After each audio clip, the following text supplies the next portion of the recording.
build a stand, and then you just press go, and then... Is it really sensitive to...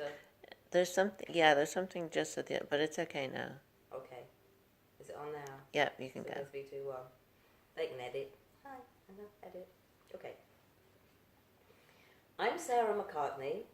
I'm a writer some of the time. For 14 years, I was head writer for Lush Fresh Handmade Cosmetics.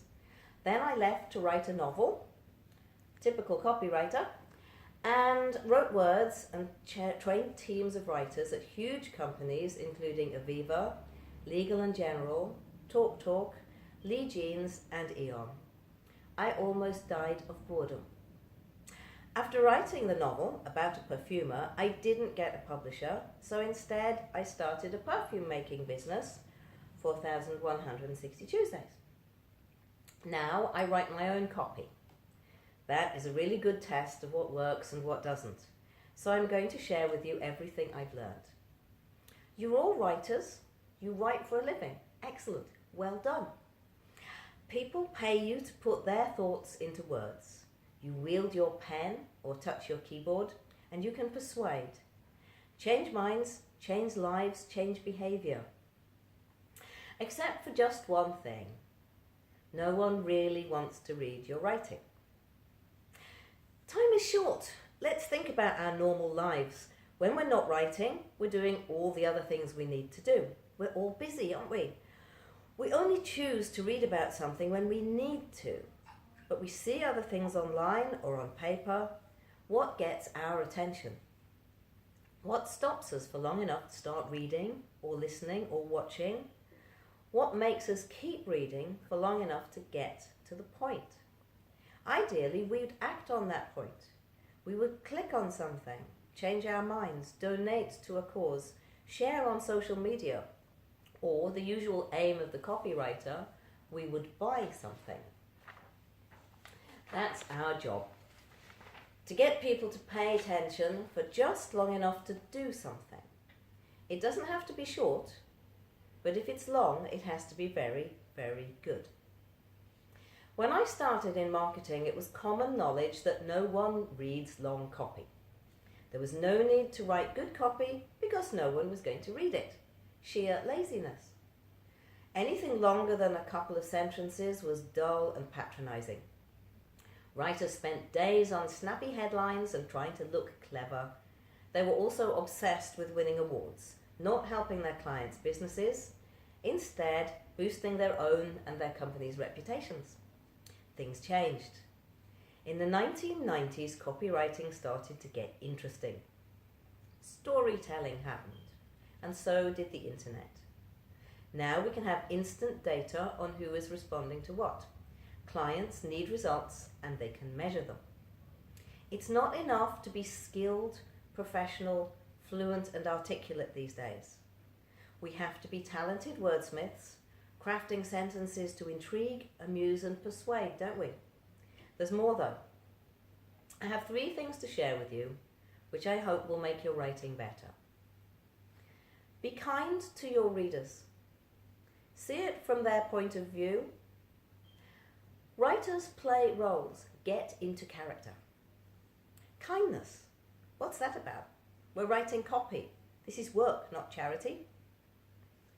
Our words get in the way of people's lives. They annoy people. They interrupt the flow. Mostly, they are completely ignored. If readers are good enough to pay us some attention, the least we can do is treat them with kindness. Be considerate.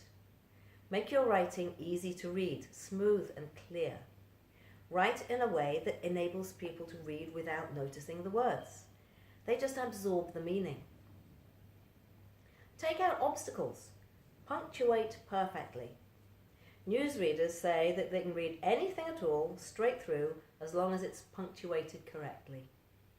For me, punctuation is about kindness. In the UK, people get very defensive about getting their punctuation wrong. And if it's pointed out to them, they argue that it's not important. Then criticise people who have learned the difference between a semicolon and a full stop. Take the criticism. Don't let it bother you. When you punctuate correctly, no one notices. This is a good thing. Use the best word, not the cleverest. Avoid trying to impress your readers by sounding intelligent. They'll start to notice the words instead of the point, and they'll stop reading. This is my rule. Never use utilize when you can use. I'm not sure how this translates into Italian, but the important thing is that use and utilize mean exactly the same thing. I've trained customer services people who argue that utilize sounds more official, meaning writing long words makes me feel more important. As a writer, your ego has to come out of this. Help people to get to the point quickly. Be clear. Explain what you want them to do, then get out of there. Let's not waste their time. We'll make everyone happier, including ourselves, if we enrich their lives, helping them to find something useful, helpful, or lovely. Start by asking people to do what it is you need them to do. Explain why they should bother. Tell them how to go about it. Ask them again. The style you use depends on who is going to be reading it. Who are these people? How can we see this from their point of view? When I was at Lush, I wrote 42 editions of the Lush Times. The magazine about Lush featured up to 300 products in each issue. Each one had to be different. 40 to 60,000 words every 3 months. How did I keep going? How did I? For every issue, I chose a different person to write to. I would have that person in mind when I wrote a description. I wrote editions for my Auntie Vivian, my husband, my sister, a whole series of friends, my parents and colleagues. As long as I made the big assumption that they were going to love every single one of these products, it worked pretty well. I would imagine that I was speaking to a real individual, telling them the story about how each bath bomb or shampoo bar was invented, the essential oils in it, and the effect it would have.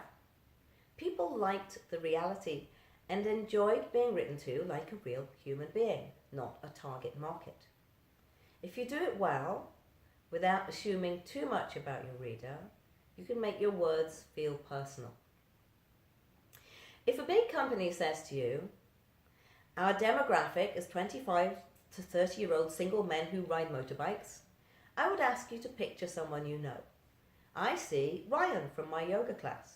I would write to Ryan and aim to imagine how Ryan would react when he read my words. Try it.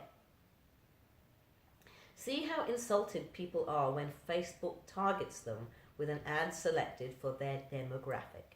Some of the glamorous 50-year-olds I know get ads for comfortable shoes, cruise holidays, and walk-in baths. Single women who would love to have children are targeted with baby clothes. Why? Big data is cheap and it isn't using enough intelligence. No one is a demographic. Each one of our customers is a person. We are all the public when we leave our offices and mingle with the rest of the planet's population. At my tiny company, we handwrite letters with our orders. If we grow, then I plan to employ more people who have good handwriting, or just train people to use a fountain pen. I know we can't do this all the time, but we can write with individuals in mind. This is not the same as being chatty and chummy and trying to be everyone's friends. That happens when a copywriter tries to make friends with a demographic but forgets about the effect it has on an individual. I hope there is an Italian word for cringeworthy. It's the assumptions that can make over-friendly, informal copywriting fall flat on its face. What do I mean by this? Here are some examples for you. Hey, we all know what it's like to get a terrible haircut, don't we? We've got 42 sports channels specially chosen for you. You'd love to pay off your credit cards, wouldn't you? Children left home? It's time for the Caribbean cruise you always promised yourself. Hungover again? We've got just what you need.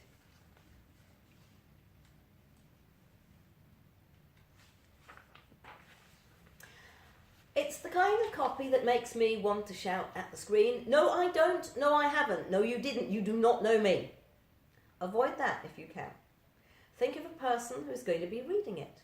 Do your best to imagine what it feels like to be that person. Read what you've written again from that person's point of view. Perhaps the copy won't be as chatty, but here are some alternatives. Would you like a great haircut? 42 sports channels for everyone who's nuts about balls. Call us if you need a low-interest loan.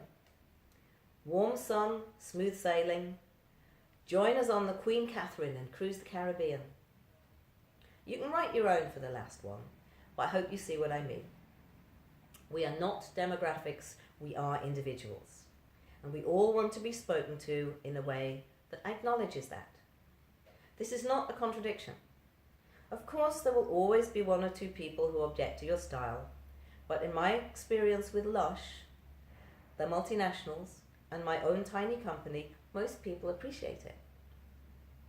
Let's talk about getting into character, about your writing style.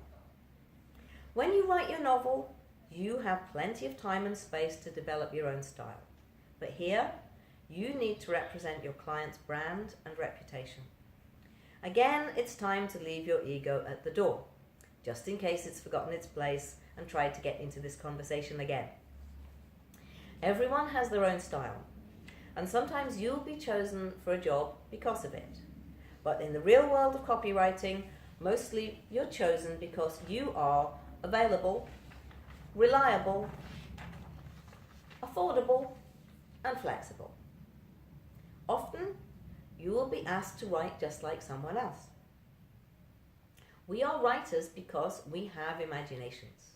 We imagine and we invent, but we learn by copying first. Imagine what it's like to be another writer. At art schools, students learn to paint like Picasso and like Rembrandt. At cookery school, they reproduce all the great dishes. At perfume school, students are told to recreate Chanel No. 5 at €10 per kilo. Learn the great styles, then go on to invent your own. In the meantime, never be hurt when you're asked to take on a role and write like someone else. I'd like you to think about acting. A great actor is one who can take on many different roles and be convincing in all of them. One of the hardest things I had to learn was how to write about Lush products that I really didn't like. I decided I would play the part of someone who loved them. Does that make me dishonest? Did I lack authenticity? Ought I to have refused to write about something I didn't like? Well, no. I was writing for all the people who loved these products. This was personal taste. I took on the role and acted the part of a fan. There are some of my own perfumes I don't particularly like. I made them for other people who love them. So when I write about them, I adopt and reflect their views. If you start writing without taking on your writing role, you risk losing the style and of your writing having no personality. That's when it gets boring and feels empty. Writing needs character. But what I'm saying is that if you can't put your own into it, borrow someone else's. One last thing. Read everything you write out loud. You'll soon discover if it's going to flow, and you can put right mistakes you would never spot if you just scan it on screen or paper. And that is all I have to say.